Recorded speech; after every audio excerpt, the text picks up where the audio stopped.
بسم اللہ الرحمن الرحیم۔ السلام علیکم عزیزان من، میں صادق خان اور آپ دیکھ رہے ہیں دا ہسٹری بک۔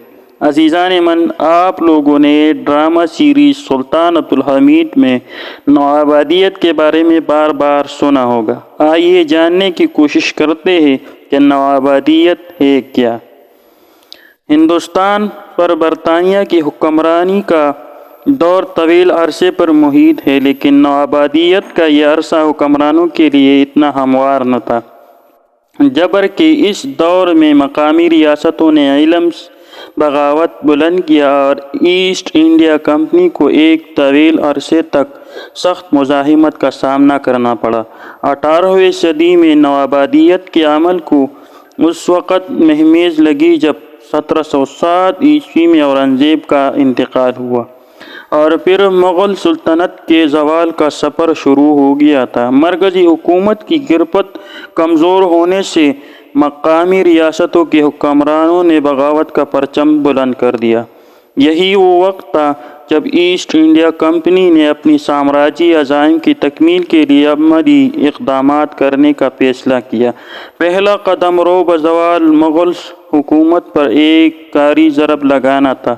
دوسرا قدم مقامی ریاستوں کی اقتدار پر قبضہ کرنے کے لیے ایک دوسرے کے ساتھ الجھانا تھا۔ یوں اقتدار کی شطرنج پر ایسٹ انڈیا کمپنی نے مغل حکومت کو شہمات دینے کے لیے آخری چال چلنے کا فیصلہ کر لیا۔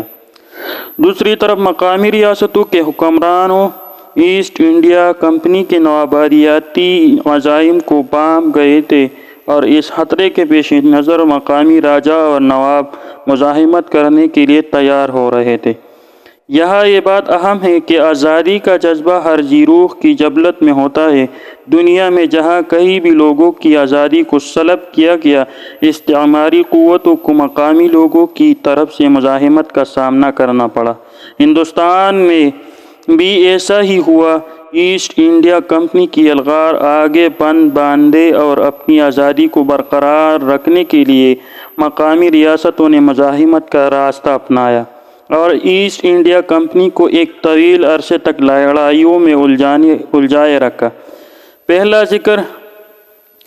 پہلا قابل ذکر معرکہ بنگال میں ہوا۔ یہ پلاسی کی جنگ تھی، جس میں ایک طرف رابرٹ کلائیو اور دوسری طرف بنگال کا حکمران سراج الدولہ تھا۔ پلاسی کی جنگ 1857 عیسوی کی جنگ آزادی سے ٹھیک 100 سال پہلے 1757 میں ہوئی تھی، جس سے پتہ چلتا ہے کہ مزاحمت کا آغاز 1857 سے 100 سال پہلے ہو چکا تھا۔ نواب سراج الدولہ اپنے ساتھیوں کے ہمراہ لارڈ کلائیو کی تربیت یافتہ اور جدید اسلحے سے لیس فوج کا بھرپور مقابلہ کر رہا تھا کہ اس دوران اس کے اپنے ہی ایک کمانڈر میر جعفر نے رابرٹ کلائیو کے ساتھ خفیہ طور پر ایک معاہدہ کر لیا اور قلعے کا دروازہ کلائیو کی فوج کے لیے کھول دیا۔ یہ قلعہ، جو کچھ دیر قبل تک سراج الدولہ اور اس کے جانثاروں کی عزم اور حوصلے کے باعث ناقابل شکست نظر آ رہا تھا، اپنے ہی کی بے وفائی سے چشم زدن میں زیر ہو گیا۔ تاریخ میں اب بھی جہاں سراج الدولہ کا نام اس کی شجاعت اور بہادری کی وجہ سے احترام سے لیا جاتا ہے، وہیں میر جعفر کا نام بھی غداری اور بے وفائی کا استعارہ بن کے سامنے آتا ہے۔ اقبال کے اس شعر سے اندازہ لگایا جا سکتا ہے: جعفر از بنگال، صادق از دکن، ننگ ملت، ننگ دے، ننگ وطن۔ معاہدے کے مطابق نواب سراج الدولہ کی شکست کے نتیجے میں میر جعفر کو نواب بنا دیا گیا، لیکن تھوڑی ہی دیر کے بعد اس کی جگہ انگریزوں کی ایک کٹ پتلی میر قاسم نے لے لی۔ یہاں تک کہ میر قاسم بھی انگریزوں کی توقعات پر پورا نہیں اتر سکا اور میر جعفر کو دوبارہ تخت پر لایا گیا۔ یوں اب انگریزوں کو اپنے مقاصد کی تکمیل کے لیے مقامی کٹ پتلیاں مل گئی تھیں، جنہوں نے ذاتی منفعت کے لیے ان کا کام آسان کر دیا تھا۔ پلاسی کی جنگ میں شکست نے سراج الدولہ اور بنگال کی تقدیر پر مہر ثبت کر دی اور بنگال کی زوال کے بعد انگریز ہندوستان کی نوآبادیت کے ایک قدم اور قریب آ گئے۔ مزاحمت کا دوسرا مورچہ میسور کا تھا، جو ایسٹ انڈیا کمپنی کے عزائم کی راہ میں ایک بڑی رکاوٹ تھا۔ میسور میں حیدر علی اور اس کے بیٹے ٹیپو سلطان نے انگریزوں کے خلاف یادگار مزاحمت کی اور ایسٹ انڈیا کمپنی کو ان کے راستے سے ہٹانے کے لیے 4 جنگیں لڑنا پڑی۔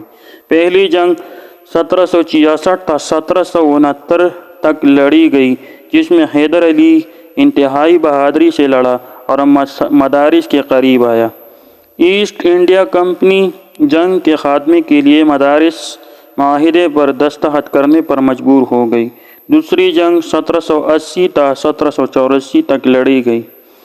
فرانسیسیوں اور انگریزوں کے مابین کشیدگی نے بھی میسور کی جنگ کو ہوا دی۔ اس جنگ میں فرانس میسور کا حریف تھا۔ حیدر علی نے میدان جنگ میں ابتدائی کامیابی حاصل کر لی تھی، لیکن انگریزوں نے کھوئے ہوئے کچھ علاقوں کو دوبارہ حاصل کر لیا۔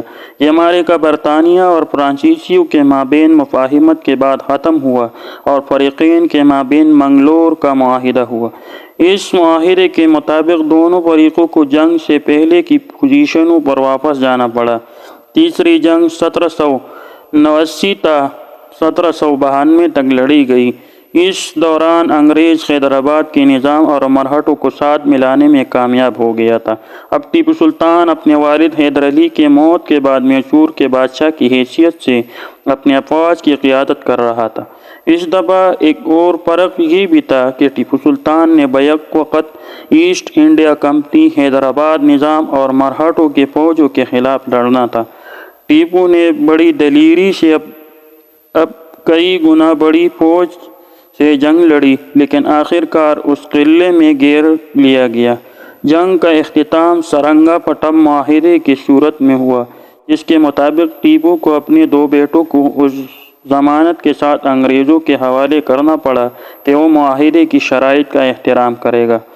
ٹیپو سلطان اور ایسٹ انڈیا کمپنی کے مابین چوتھی اور فیصلہ کن جنگ سرنگا پٹم میں 1798 تا 1799 عیسوی میں لڑی گئی۔ ٹیپو سلطان کے ایک کمانڈر میر صادق نے انگریزوں کے ساتھ خفیہ ساز باز کر کے قلعے کے دروازے کھول دیے، جس سے برطانوی افواج بغیر کسی مزاحمت کے قلعے میں داخل ہو گئی۔ ٹیپو سلطان کو گولی مار کر شہید کر دیا گیا۔ سرنگا پٹم کے زوال کے ساتھ ہی ایک اور اہم مزاحمتی مورچہ ختم ہو گیا۔ بنگال میں سراج الدولہ اور میسور میں ٹیپو سلطان کی طرف سے مزاحمت کو روکنے کے بعد ایسٹ انڈیا کمپنی کو ایک اور مزاحمت کا سامنا کرنا پڑا تھا۔ یہ مرہٹے تھے جنہوں نے ایسٹ انڈیا کمپنی کو للکارا تھا۔ مرہٹوں اور ایسٹ انڈیا کمپنی کے مابین متعدد مقابلے ہوئے۔ پہلی جنگ 1775 عیسوی میں شروع ہوئی اور 1782 میں سالبائی کے معاہدے کے ساتھ اختتام پذیر ہوئی۔ دوسری جنگ 1803 تا 1805 عیسوی تک لڑی گئی۔ آخری جنگ 1817 تا 1819 عیسوی کے دوران ہوئی۔ اس جنگ میں مرہٹوں کے شکست نے پیشوا کی حکومت کو ختم کر دیا اور یوں مرہٹا مزاحمت کا یہ مورچہ بھی سر ہو گیا۔ آخری طاقتوں میں سے ایک پنجاب کی سکھ ریاست تھی۔ پنجاب کی سکھ حکمران رنجیت سنگھ نے 1839 عیسوی میں آخری سانس لی اور اس کا بیٹا تخت پر بیٹھا۔ سکھوں کے خلاف انگریزوں کی پہلی جنگ 1845 عیسوی میں ہوئی، جس میں سکھوں کو شکست ہوئی، اور پھر آخری اور فیصلہ کن جنگ 1849 عیسوی میں گجرات میں لڑی گئی، جس میں سکھوں کو شکست ہوئی اور رنجیت سنگھ کے بیٹے دلیپ سنگھ کو ملک بدر کر دیا گیا۔ اس فیصلہ کن جیت کے بعد پنجاب کو انگریزوں نے اپنی سلطنت کا حصہ بنا لیا اور اس طرح ہندوستان کی نوآبادیت کا عمل مکمل ہو گیا۔ مقامی ریاستوں اور ایسٹ انڈیا کمپنی کے مابین ان بڑی جنگوں کے علاوہ ہندوستانی عوام نے متعدد مزاحمتی تحریکیں شروع کیں۔ ان مزاحمتی تحریکوں کا نقطۂ عروج 1857 عیسوی کی جنگ آزادی تھی، جب ہندوستان کے تمام نسلی گروہ اپنے وطن کی آزادی کے لیے اکٹھے ہو گئے تھے، اور جس کے نتیجے میں غیر ملکی تسلط کی مضبوط بنیادیں کچے گروندے کی طرح لرزنے لگیں۔